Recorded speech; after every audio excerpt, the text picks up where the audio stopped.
అందరికీ నమస్కారం. ఈరోజు తెలుగుదేశం పార్టీలోకి వందల వేల మంది, నిజంగా చెప్పాలంటే మేము ఇంకా డోర్లు ఎక్కడ ఓపెన్ చేయలేదు.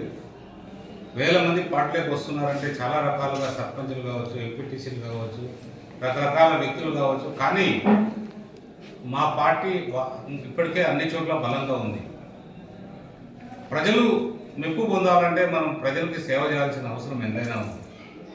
అలాంటి ప్రజలకు సేవ చేసే కార్యక్రమంలో మొదటి వ్యక్తి మా ముఖ్యమంత్రి చంద్రబాబు నాయుడు గారు, అలాగే పవన్ కళ్యాణ్ గారు, అలాగే నారా లోకేష్ బాబు గారు.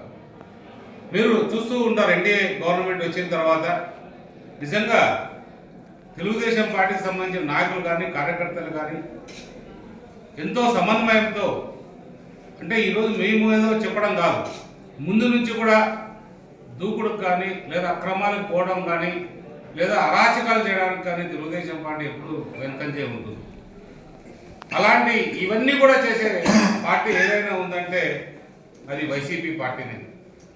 అందులో భాగంగా మీరే మొన్న చూశారు, అంబటి రాంబాబు అంటారో లేదా అంబోధ రాంబాబు అంటారో తెలియదు, కానీ అతను ఏ విధంగా ఎంతో గౌరవమైన వ్యక్తి ముఖ్యమంత్రి చంద్రబాబు నాయుడు పైన ఏ విధంగా మాట్లాడాడంటే చాలా నీచమైన పదాలు వాడాడు. అంత గొప్ప వ్యక్తి పైన, అంటే దేశంలోనే కాదు ప్రపంచంలో కూడా చాలా దేశాల్లో తెలిసిన వ్యక్తి అతను. అంటే జగన్ రెడ్డికి ఏమి జ్ఞానం ఉందో అజ్ఞానం ఉందో తెలియదు, కానీ అలాంటి కోటరీని దగ్గర పెట్టుకున్నాడు. ఏదో రకంగా కులాల మధ్యలో చిచ్చు పెట్టాలనే ఉద్దేశంతోనే ఒకరోజు అంబటి రాంబాబుతో మాట్లాడేశారు, నిన్న జోగి రమేష్తో మాట్లాడేశారు. ఈ జోగి రమేష్ అనే వ్యక్తి మొన్ననే అరెస్ట్ అయి బయటకు వచ్చాడు. ఏదో రకంగా ప్రజల్లోకి వెళ్ళాలనే ఉద్దేశంతో మా నారా లోకేష్ బాబు గారిని రకరకాలుగా మాట్లాడాడు. కానీ ఒకటి మాత్రం నిజం, ఈరోజు దేశంలోనే అత్యంత శక్తివంతమైన నాయకుడు ఎవరైనా ఉన్నారంటే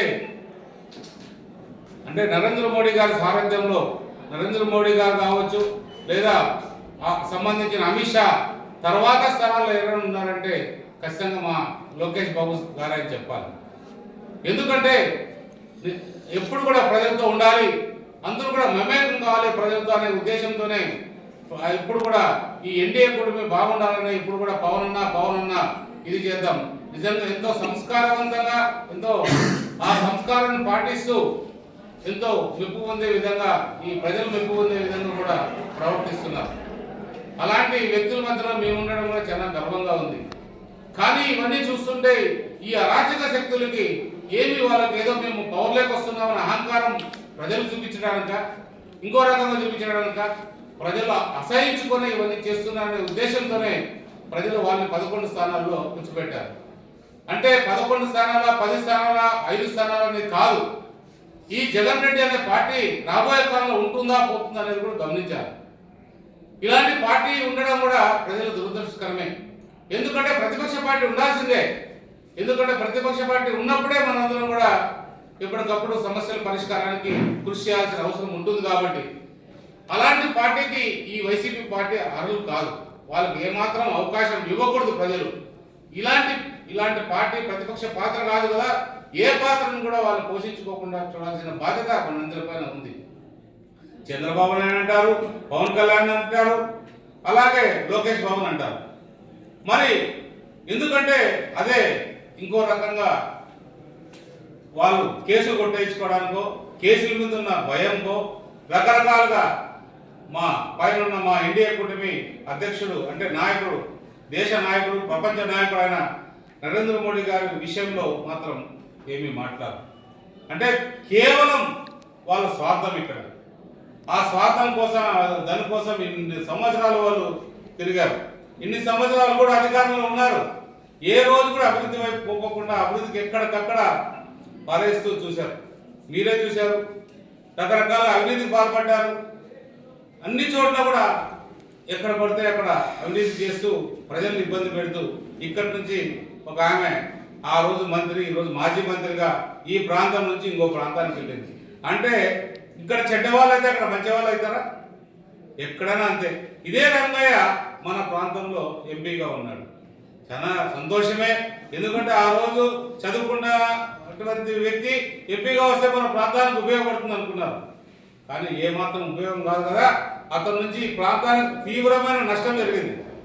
అదే ఆ రోజు మా కాళ శ్రీనివాస్ అన్న గారు ఎంపీగా పోయారు. ఆయన కూడా ఒక విలేకరిగా చదువుకున్న వ్యక్తి, జ్ఞానిగా మనం అందరం కలిసి ఆయన ఒక పార్లమెంట్కి పంపించాం. కానీ ఆయన ఎక్కడ కూడా ప్రజలు మెప్పు పొందాడో తప్ప ప్రజలకు కానీ లేదా ప్రజలు అసహించుకునేటట్టు, అంటే తెలుగుదేశం పార్టీనే కాదు, అంటే ప్రజలందరూ కూడా మెప్పు పొందే విధంగా ప్రవర్తించారు. మన జిల్లాకి ఏ రకంగా నిధులు తేవాలి, ఏ రకంగా ప్రాజెక్టులు తేవాలి అనే దాంట్లోనే అదే వాల్మీకి వర్గానికి చెందిన వ్యక్తి కాళ శ్రీనివాస్ గారు ఒక మంచి వ్యక్తిగా గుర్తింపు తెచ్చుకున్నాను. నువ్వు అలా ప్రవర్తించు. నువ్వు నిజంగా కుల మతాలకు అతీతంగా మేము కూడా వచ్చి ఓటేస్తాము. ఎందుకంటే ఈరోజు కాళ శ్రీనివాస్ నేను కాదు కదా, మిగిలిన కులస్తులందరూ కూడా కాళ శ్రీనివాస్ అంటే మంచోడే అంటారు. ఆ అభిప్రాయం అంటే మీ పార్టీలో ఉన్న వైసీపీ నాయకులతో సహా నేను చెప్తున్నా, ఎవరు కూడా ద్వేషించరు.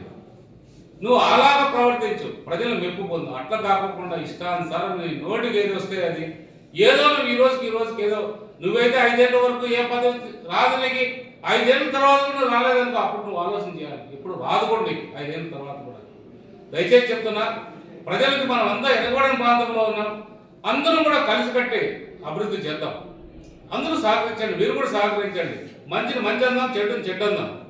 ఏదో వ్యక్తిగతంగా మాట్లాడితే నువ్వేదో నీ ఏదో వస్తుందనేది కాదు. కానీ నాకు కూడా చాలామంది సలహాలు ఇచ్చారు. ఎందుకంటే అనవసరమైన వ్యక్తుల గురించి నువ్వు ఎక్కువ మాట్లాడితే వాళ్ళని గురించి ప్రజలకు తెలిసినట్టు ఉంటుంది. అనవసరంగా అట్లాంటి వ్యక్తుల గురించి ఎక్కువ మాట్లాడవద్దండి. మొన్ననే బీటీపీ ప్రాజెక్ట్ సంబంధించి సందర్శనకి మా పార్టీ సంబంధించిన నాయకులతో సహా ప్రజలందరూ కలిసి వెళ్తే అక్కడ చూస్తే నిజంగా నేను కూడా మొదటిసారి వెళ్ళాను. మా చెప్తా అంటే విన్నాను, కానీ ఆ రోజు మొత్తం అందరూ కూడా చాలా ఆశ్చర్యపోయారు. ఇంత అభివృద్ధి మన ప్రాంతంలో జరుగుతుంది, రాష్ట్రంలో ఎక్కడా జరిగినంత అభివృద్ధి మన ప్రాంతంలో జరుగుతుంది అనడానికి మా నాయకులందరూ గర్వపడ్డారు. అది మన పార్టీకి కానీ మన ప్రజలకు కానీ ఇవ్వాల్సిన బహుమతి. అట్లా కాకుండా అరాచకాలు చేసుకుంటూ పోయి రపరప అనుకుంటా రకరకాలుగా హీనమైన పరిస్థితుల్లో మనం ఎంకరేజ్ చేస్తే ఎవరు కూడా మంచిది కాదు. ప్రజలు ఎంత సంతోషంగా ఉన్నారనేది ఒకటే ఎగ్జాంపుల్ చెప్తా. నిన్ననే పట్టాభిరామ ఉత్సవాలు జరిగాయి మన కళ్యాణదుర్గ ప్రాంతంలో, కళ్యాణదుర్గ పట్టణంలో. ఆడవాళ్ళు మీరు ఎప్పుడైనా అంత స్వచ్ఛందంగా ఆనందంగా వచ్చి పాల్గొనడం, అంటే ప్రతి కుటుంబం నుంచి కూడా మహిళలందరూ కుల మతాలకు అతీతంగా అందరూ వచ్చి కూడా పాల్గొని శ్రీరాముని ఆశీస్సులు తీసుకుంటున్నారంటే అది స్వేచ్ఛ. ఆ స్వేచ్ఛ తెలుగుదేశం పార్టీలో ఉంటుంది. ఇక్కడేదో స్వార్థం కోసమో ఈ రోజు నేను ఎవరో ఆపితే రేపు వాడే నాకు శత్రువు. ఆ శత్రువే అలాంటి శత్రువు తయారైతే ఎక్కడికి వెళ్తాం. అది కాదు. ఈరోజు శత్రువునైనా మనం మంచి చేసుకుని ముందుకు వెళ్ళాలి. ఒకటే చెప్తున్నా రంగయ్య, మీరు ఒకటే కలిసి మన అభివృద్ధి బాటలో పయనిద్దాం.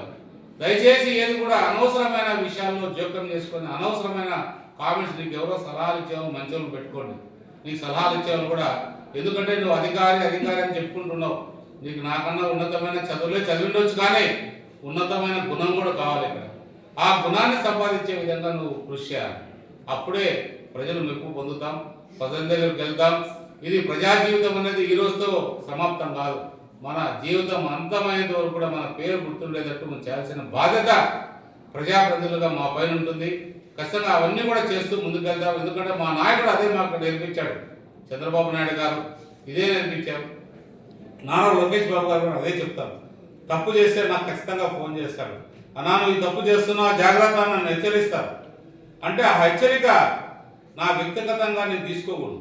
ఆ హెచ్చరికను ఏదో తప్పు చేస్తా అంటే ఇది ప్రజలకు నష్టం జరుగుతుందనే ఉద్దేశంతో హెచ్చరిస్తారు. ఆ ప్రజలకు నష్టం జరగకుండా చూసే బాధ్యత కూడా నాది. కాబట్టి ఖచ్చితంగా ప్రతి నిమిషం ప్రతి క్షణం కూడా మనం ఆలోచన చేసి ప్రతి అడుగు కూడా ముందుకు వేయాల్సిన అవసరం ఎంతైనా ఉంటుంది. చిన్న పొరపాటు ఎక్కడైనా జరగవచ్చు. అదేదో ఉద్దేశంగా చేసేటో లేదా ప్రజలు ఇబ్బంది పెట్టే పరిస్థితులు కాదు. ఇది చాలా సమస్యలు ఉన్నాయిగా, కొన్ని సమస్యలు మీడియాలో మాట్లాడకూడదు.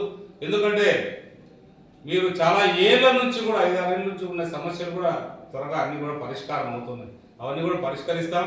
అన్ని సమస్యలు ప్రజలకు ఇబ్బంది లేకుండా ఏ రకమైన తాగునీటికి కానీ సాగునీటికి కానీ అన్నీ కూడా ప్రజలు, ఎందుకంటే ప్రతి గ్రామంలోకి వెళ్ళినా కూడా తాగునీటి సమస్య, సాగునీటి సమస్య. ఈరోజు నేను పొద్దున కుటుంబాన్ని సందర్శిస్తే ఒక రైతు చెప్పాడు, మా జీవితంలో 2 కోట్ల డబ్బు చూడలేదు, టమాటోలు అమ్మితే ఈ సంవత్సరంలో 2 కోట్లు మా కుటుంబానికి ఆదాయం వచ్చిందని గౌరవంగా చెప్పుకుంటుంటే నిజంగా చాలా సంతోషం అనిపించింది. అలాంటి పంటలు పండించే ఈ బంగారు పంటలు పండించే మన ఈ ప్రాంతంలో అభివృద్ధికి అందరూ కూడా ముందుకు తీసుకెళ్తాం. రాబోయే కాలంలో కూడా టమాటో ప్రాసెసింగ్ యూనిట్ కూడా మన ప్రాంతానికి తీసుకొస్తాం. ఎందుకంటే అచ్చెన్నాయుడు గారు మీకు ఏమి కావాలో తీసుకెళ్ళండి అన్న మీ ప్రాంతానికి, ఎందుకంటే మీరంతా కూడా వ్యవసాయం మీద ఆధారపడ్డారు. ఇంకా కూడా మీకు అన్ని కూడా మా ముఖ్యమంత్రి గారు కళ్యాణదుర్గ ప్రాంతానికి అన్ని కూడా ఇవ్వమని చెప్పారు. కాబట్టి మీకు అన్ని కూడా శాంక్షన్ చేస్తున్నాం. ఆ శాంక్షన్లన్నీ కూడా మీరు సద్వినియోగం చేసే విధంగా, ప్రజలకు ఉపయోగపడే విధంగా ప్రజలకు తెలియజెప్పాల్సిన బాధ్యత మీ పైన ఉంది. ఖచ్చితంగా మా సహకారం ఉంటుందని చెప్పడంతో చాలా ఆనందంగా ఉంటుంది. ఇది మేము ఎప్పుడు కూడా అభివృద్ధిని కొనసాగిస్తూ ప్రజల కోసం పనిచేస్తామని తెలియజేస్తాం.